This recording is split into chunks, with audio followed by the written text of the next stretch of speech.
Hello दोस्तों, आपका स्वागत है आपके अपने चैनल बालक ज्ञान में। दोस्तों आज हम आप लोग के लिए पूरे हिंदी का निचोड़ लाए हुए हैं। आपसे रिक्वेस्ट है कि वीडियो अंत तक देखिएगा।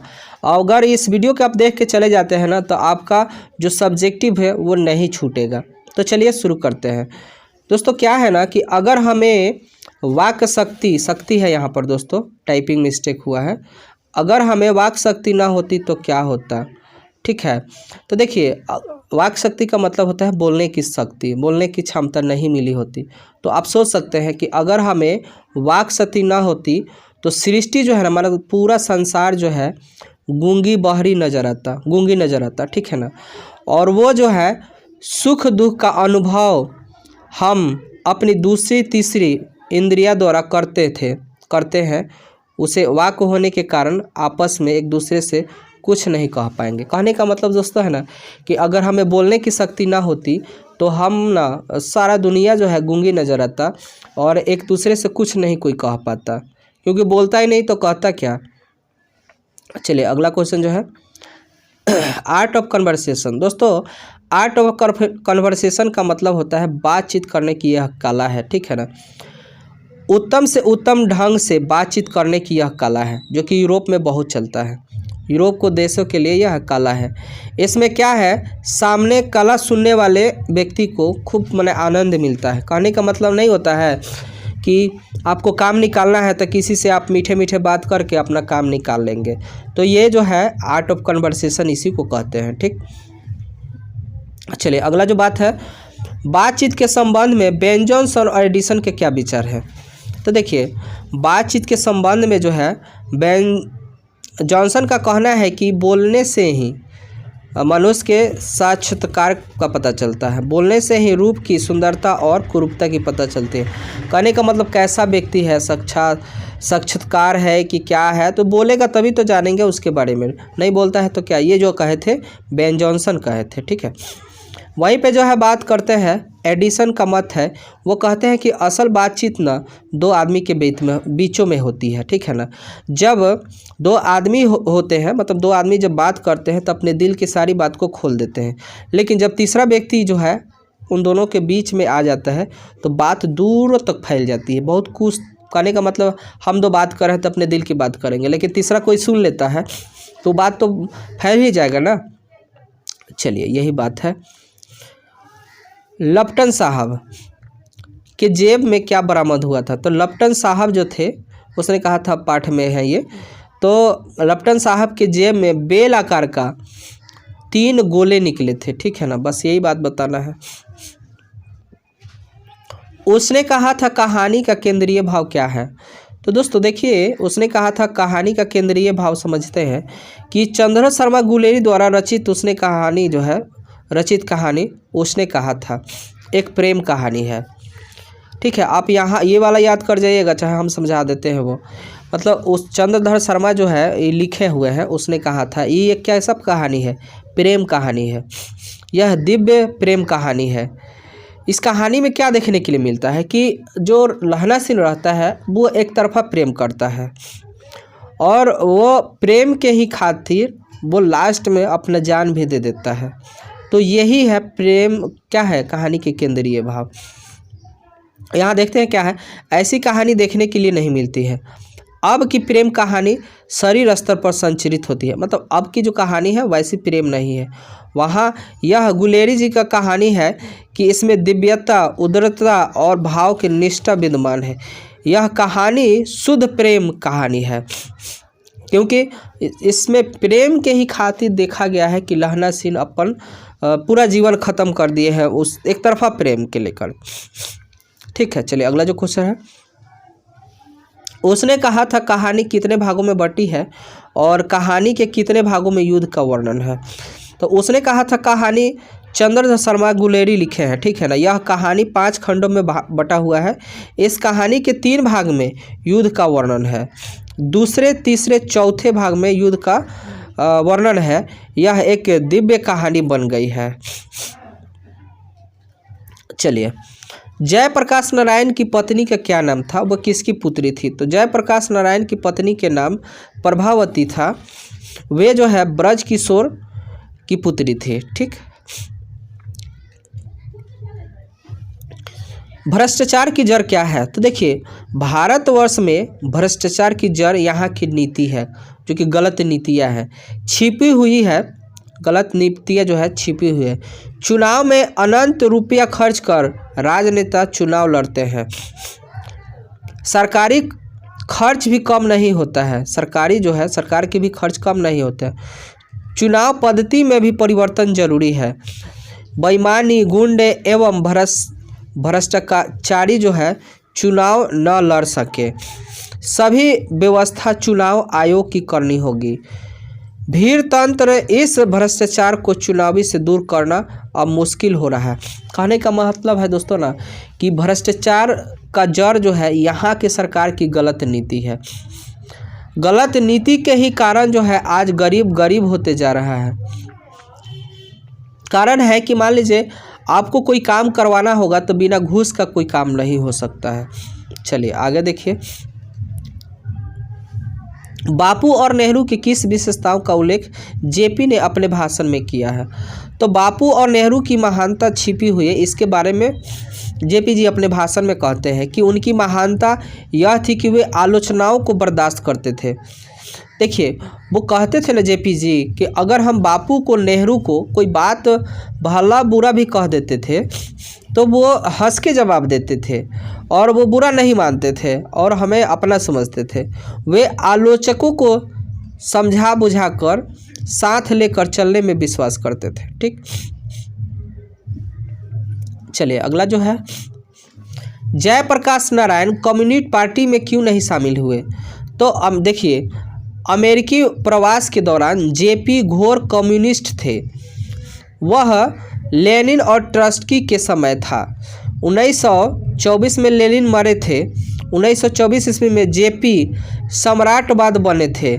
सम्राटवाद के सभी ग्रंथ उन्होंने पढ़ डाला। रात को एक रशियन टेलर के घर रोज क्लास लेते थे।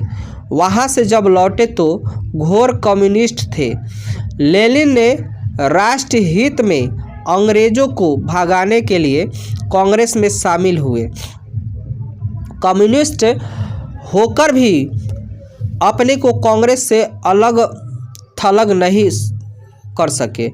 मतलब वो आज़ादी की लड़ाई में भाग लेने के लिए, मेन बात यही बता दीजिएगा तो हो जाएगा, आज़ादी की लड़ाई में भाग लेने के लिए उन्होंने कम्युनिस्ट पार्टी में नहीं आए। चलिए अगला जो क्वेश्चन है,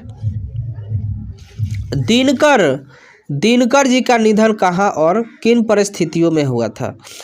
तो दिनकर जी की प्रकाश नारायण के घर में विदा हुए उसी रात को रामनाथ गोयनका के घर पर वह मेहमान थे। रात को दिल का दौरा पड़ा। 3 मिनट में रामनाथ गोयनका ने उन्हें अस्पताल, जो कि अस्पताल का नाम ये रहा, बिडिंगर नर्सिंग होम, पहुंचाया। वहां दवा दारू का पूरा इंतजाम था। सभी डॉक्टर सब तरह के औजार लेकर तैयार थे, लेकिन दिनकर जी का हार्ट फिर से जिंदा नहीं हो पाया। अंत उसी रात उनका निधन हो गया। तारीख 24 अप्रैल 1974 को। अगला क्वेश्चन है, यदि संधि की वार्ता कुंती और गांधारी के बीच हुई होती तो बहुत संभव था कि महाभारत न मचता।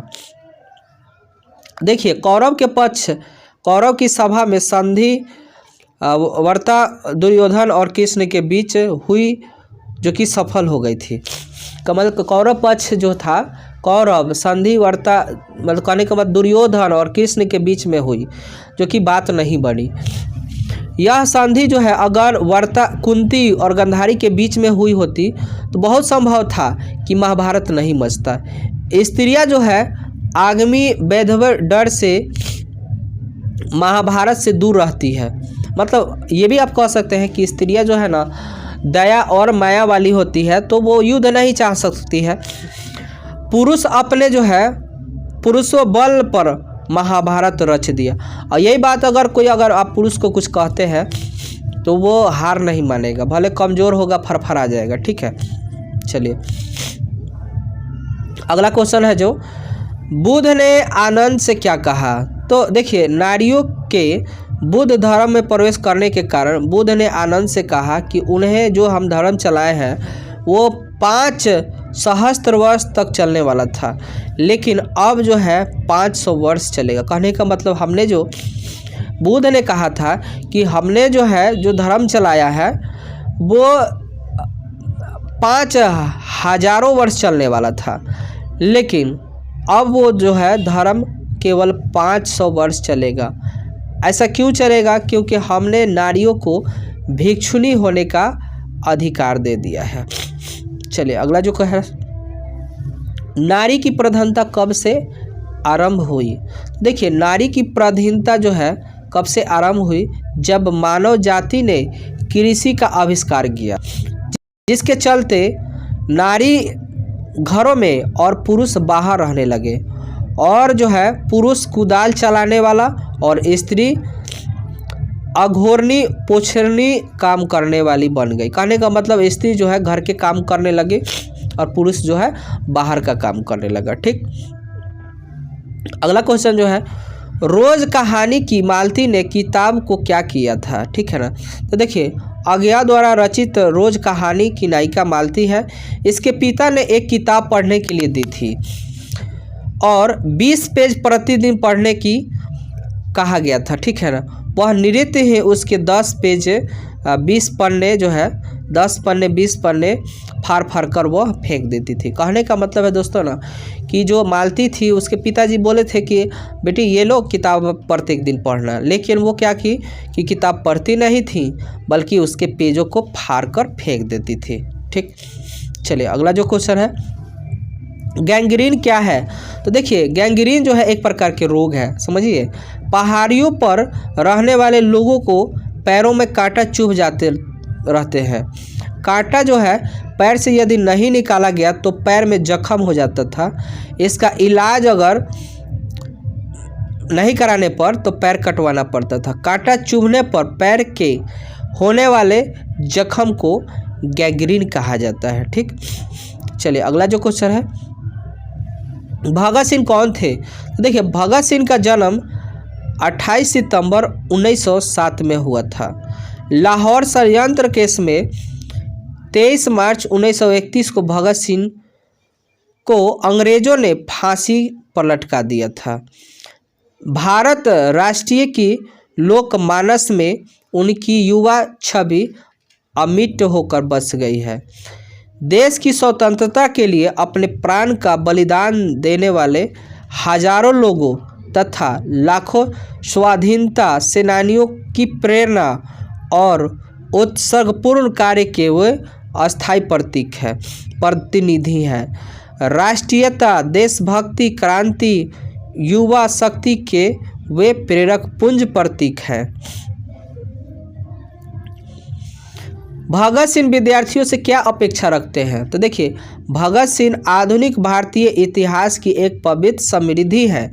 वे पढ़ने वाले नौजवानों से अपेक्षा रखते हैं कि वे केवल पढ़े ही नहीं, वे समझदारी भी पैदा करें। देश गुलाम है, इस गुलामी से उन्हें मुक्त कराना है। इसके लिए उन्हें राजनीति का अनुभव ज्ञान भी प्राप्त करना चाहिए। ऐसा करने से देश की आज़ादी का रास्ता प्रशस्त हो सकेगा कि नेतृत्व भी नौजवानों के ही हाथ में होती है। चलिए, भगत सिंह ने कैसी मृत्यु को सुंदर कहा है? वे आत्महत्या को कायरता कहते हैं। इस संबंध में उनके विचार को स्पष्ट करें। तो एक पत्र जो है, एक लेख और एक पत्र स्पष्ट शीर्षक पाठ स्वतंत्रता सेनानी भगत सिंह लिखे हैं। सरदार भगत सिंह जो है भारत की स्वतंत्रता की लड़ाई के क्रांतिकारी वीर थे। वह कहते हैं कि देश की सेवा के बदले दी गई फांसी को सुंदर मृत्यु कहे हैं। जब देश की भाग के निर्माण जो है हो रहा हो तो व्यक्ति के भाग के पूर्णतः भुला देनी चाहिए। भगत सिंह मानते हैं कि उनकी मृत्यु देश की स्वतंत्रता के लिए उचित है। ये जो है आत्महत्या कायरता है। मान लीजिए अगर देश के लिए आपको फांसी दी जा रही है, आत्महत्या फांसी देश के लिए किया जा रहा है आपको, मतलब आत्महत्या नहीं, आप खुद से अपनी हत्या कर रहे हैं, तो वो तो कायरता है, क्योंकि आप जंग नहीं लड़ना चाहते हैं। चलिए आगे जो है, भगत सिंह रूसी साहित्य को इतना महत्व क्यों मानते हैं? वे एक क्रांतिकारी से क्या अपेक्षाएं रखते हैं? तो देखिए, रूसी साहित्य में पाई जाने वाले वास्तविकता के कारण भगत सिंह उसे महत्वपूर्ण मानते हैं। साहित्य जो है, भारतीय साहित्य में वह और वैसी वास्तविकता नहीं मिलती है। रूसी कहानी में विपत्तियों सहने का उल्लेख मिलती है। देखिए समझिएगा, भगत सिंह कहते हैं ना कि रूसी जो साहित्य है ना, वो सिखाता है कि किस तरीक़ा से विपत में भी खुश रहना है, विपत को किस तरीक़ा से सहा जाता है। इसी कारण रूसी साहित्य को सहज हृदयता पूर्ण उठती है और उसको मतलब अच्छे मानते हैं। उसमें दर्द की हरी सीट मिलती है, उनकी साहित्य ऊंचा हो उठता है। भगत सिंह ने अपनी फांसी के लिए किस समय की इच्छा व्यक्त किए हैं? वे ऐसा समय क्यों चुनते हैं? तो देखिए, भगत सिंह कहते हैं कि क्रांति सतत कार्य करने में, प्रयत्नों से और कष्ट सहन करने और बलिदान करने से होती है। भगत सिंह देशवासियों के हृदय में अमिट छाप छोड़ने के लिए फांसी का सज़ा चुनते हैं। देखो, भगत सिंह कहते हैं ना कि आप हमको उस समय फांसी दे दीजिएगा जब ये क्रांति जो हमने ठाना है पूरी चरम सीमा पर हो, ताकि मेरे लिए मेरी जो है फांसी ना रुक सके। ठीक है, चलिए अगला जो क्वेश्चन है, पुंडलिक जी कौन थे? तो देखिए, पुंडलिक जी एक शिक्षक थे। सन 1917 में पुंडलिक जी को गांधी जी ने बेलगांव से बुलाया।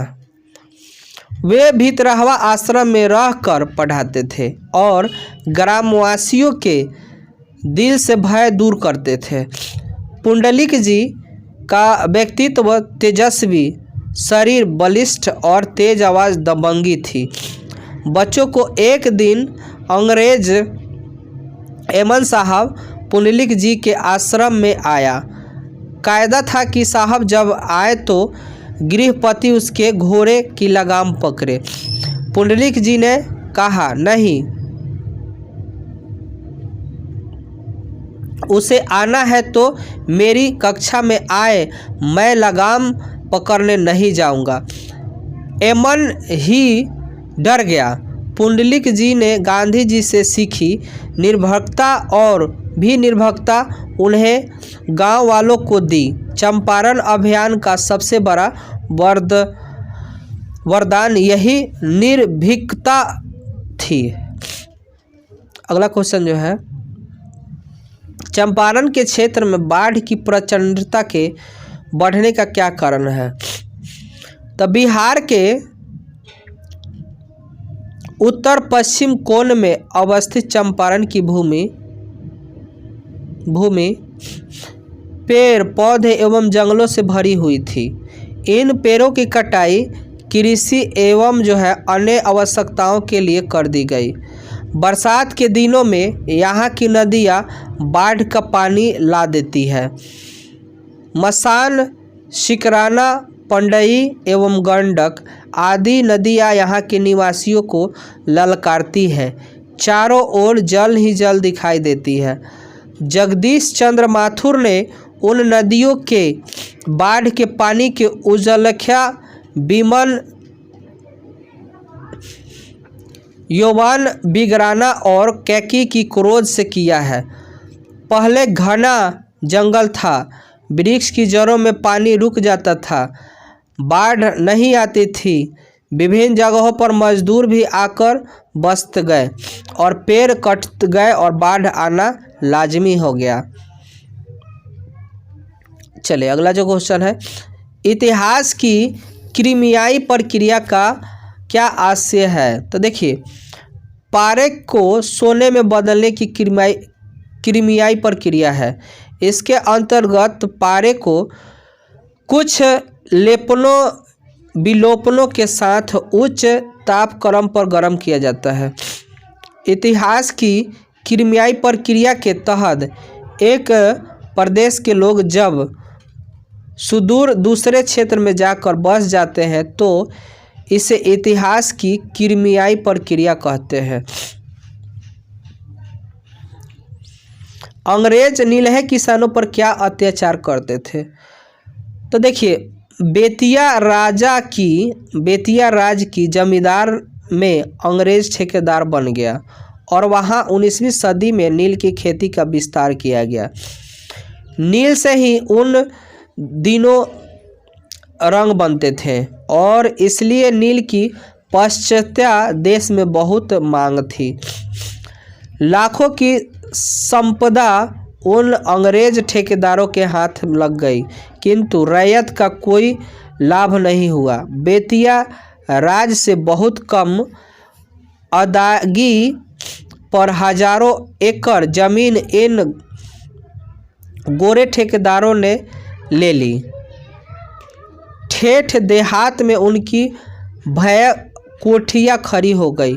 किसानों से, कहने का मतलब दोस्तों ना, जब अंग्रेज वहाँ ज़बरदस्ती नील की खेती कराते थे, अत्याचार करते थे, अगर नहीं करने पर वो मारते भी थे, कर ज़्यादा लगा देते थे, तो इसीलिए वहाँ पर 3 कठिया प्रणाली लगाया गया, मतलब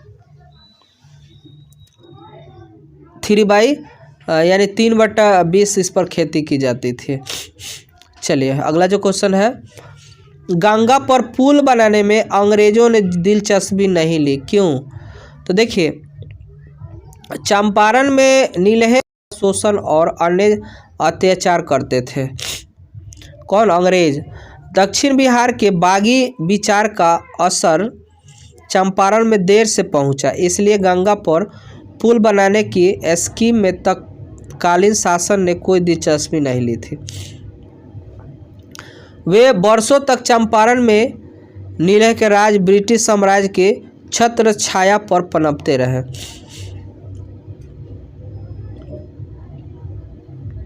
क्वेश्चन है, चौर और मन किसे कहते हैं? वे कैसे बने और उनमें क्या अंतर है?